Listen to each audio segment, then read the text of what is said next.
ఈ కష్టకాలం కూడా పార్టీని భుజాన్ని వేసుకొని భరోసా ఇస్తూ కార్యకర్తలకు నేనున్నా అధైర్యపడద్దు, తెలంగాణ తెచ్చిన మనం మళ్ళా తెలంగాణ కాపాడుకుందాం, భవిష్యత్ తెలంగాణ మనదే అని చెప్పి భరోసా చేయడానికి వచ్చినటువంటి పెద్దలు హరీష్ రావు గారికి, మన అభ్యర్థి స్థానికుడు శ్రీనివాస్ రెడ్డి గారికి, మీ మాజీ శాసనసభ్యులు నరేందర్ రెడ్డి గారికి, గౌరవీయులు పెద్దలు మాజీ మంత్రివర్యులు లక్ష్మణరెడ్డి గారికి, రాజేంద్ర రెడ్డి అన్న గారికి, మాజీ ఎమ్మెల్యే అంజనాథ్ గారికి, రామ్మోహన్ రెడ్డి గారికి, ఇంకా చాలా మంది వేదికైన పెద్దలు అందరూ క్షమించాలి, ప్రతి ఒక్కరికి కూడా సమయం లేదు కనుక అందరికి పేరు పేరు నమస్కారం.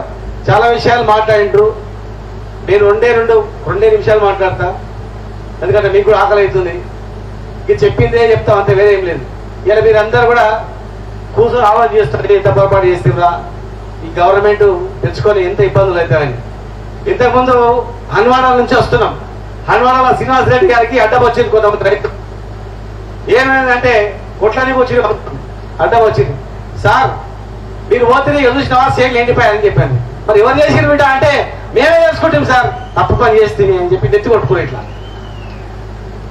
10 సంవత్సరాల్లో ఒక ఎకరా కూడా ఎండిపోలే ఈ మహబూబ్నగర్ జిల్లాలో. మళ్ళా బొంబాయి బస్సులు రావాలి, దుబాయ్ పోవాలనే పరిస్థితికి వస్తుంది 5 సంవత్సరాలు. ఈ రాజు మనం గెలిపించుకోకపోతే ఉన్న అవకాశాన్ని ప్రజలు నమ్మిరు, ఏదో నమ్మిరు, మోసపోయారు, ఓట్లు వేసి అయిపోయింది. కానీ ఇక దాన్ని దోక్కుంటే వేస్ట్. 10 కారణాలు ఉన్నాయి, అందరి కారణాలు ఉన్నాయి. ఇక భవిష్యత్తులో ఆ తప్పు జరగకుండా మనం చూసుకోవాల్సిన బాధ్యత ఉంది. కనీసం ఎంపీని మనం గెలిపించుకుంటే మనకు వాయిస్ ఉంటుంది. పార్లమెంట్ లో కూడా ఒక 2 ఎంపీలు ఉంటే తెలంగాణ తెచ్చుకున్నాం మనం. ఆ 2 ఎంపీలు లేకుంటే తెలంగాణ వచ్చేది. కేసీఆర్ గారు ఇంకో ఎంపీ లేకుంటే ఇయ్యాల కూడా బీజేపీ వాళ్ళు కానీ ఒక్క మాట మాట్లాడరు. బీజేపీలకు గెలిచినా కాంగ్రెస్ వాళ్ళు గెలిచినా వాళ్ళు ఎవరు గట్టిగా మాట్లాడారు ఉండరా? తెలంగాణ గురించి కొట్లాడేవాళ్ళు మాట్లాడారు ఎవరంటే తెలంగాణ బిడ్డలే, తెలంగాణ పార్టీయే. ఈ బీఆర్ఎస్ పార్టీ ఎంపీలు మాత్రమే గట్టిగా మాట్లాడారు. కావాలంటే మీరు గూగుల్లో చూడండి ఎంతమంది ఎన్ని క్వశ్చన్లు వేసారు, ఎన్ని మాట్లాడారు. మనం గెలిపించుకోకపోతే తెలంగాణ ఊసే ఉండదుగా.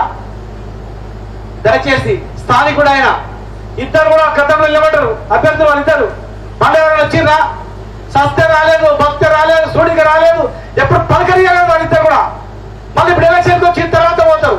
కనుక ఈరోజు తెలంగాణ మొత్తం మళ్ళీ ఏ ఎలక్షన్ వచ్చినా కారు గుర్తుకు వేయాలి, కారు గుర్తును గెలిపించుకోవాలి. తాత ఉన్న చేసినాం, పొరపాటు చేసినాం, భవిష్యత్తులో ఈ పొరపాటు చేయొద్దని చెప్పి ఉన్నారు.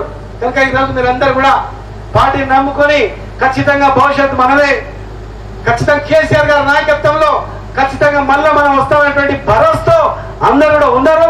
మేమందరం కూడా ఒక్కరం కూడా ఓడిపోయినా అధైర్యం కోల్పోకుండా మిమ్మల్ని కాపాడుకుంటూ మళ్ళీ మేము ఇక్కడే తిరుగుతా ఉన్నాం. ఇన్ఛార్జ్ మినిస్టర్ గా ఉన్నప్పుడు కొన్ని పనులు చేసినాం, చాలా చేసినాం. అంతకుముందు హరీష్ అన్న కూడా ఎన్నో పనులు చేసిండు.